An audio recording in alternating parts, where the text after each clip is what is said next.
Let's get the reaction of Professor Dr. Shanthie D'Souza, founder and president of the Mantraya Institute for Strategic Studies. Thank you so much for joining me, Doctor. First of all, what political message does the meeting between Merz and Modi send in an era of geopolitical uncertainty? I think it's very important to understand the times we are in terms of the geopolitical uncertainty, as you pointed out. So the message is very clear in terms of strengthening the rules-based order, countering the global instability, and more importantly, diversifying supply chain from dependency on countries like China, Russia, and US. So I think it is more about building a secure and resilient raw material supply chain and prevent the use of raw materials and trade as instruments of political leverage and control.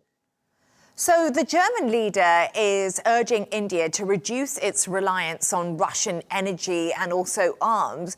Is this something the Modi government is actually seriously considering? Because we must remember President Vladimir Putin, of course, visited India just back in December. Yeah, that's true, because India and Russia share a long historical and a very deep strategic and security partnership. And India has of late reduced its dependence on Russian oil. And this comes in the backdrop of the US tariffs, which have been imposed by the Trump presidency on India, which is almost the highest in the world at 50%. So there has been a gradual reduction. But what Chancellor Merz has not really emphasized is to completely stop, because both of them know that you need each other in terms of, strategic partnership.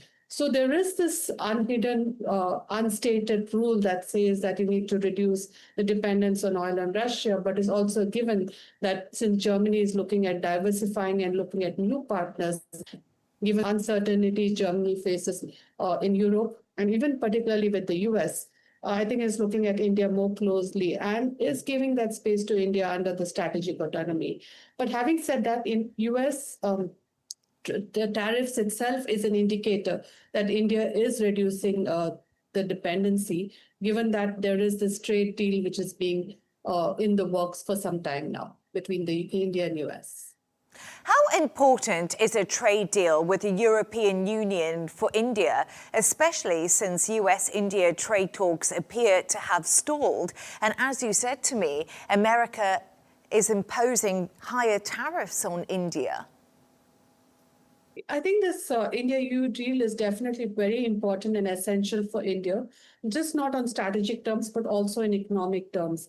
So you can see it more as an industrial necessity in terms of India's need to diversify its markets, to strengthen its supply chain networks, and more importantly, have European foreign investment in India.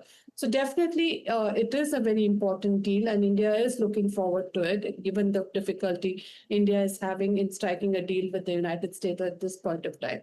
And if you look at the statistics per se, India is EU is one of the largest trading partners, and it's more than $136 billion, which is the numbers which are showing for 2024 and 25, which shows that the India and the EU have tremendous potential of increasing their trade, and that itself will generate a lot of goodwill between India and EU, which is needed at this point of time.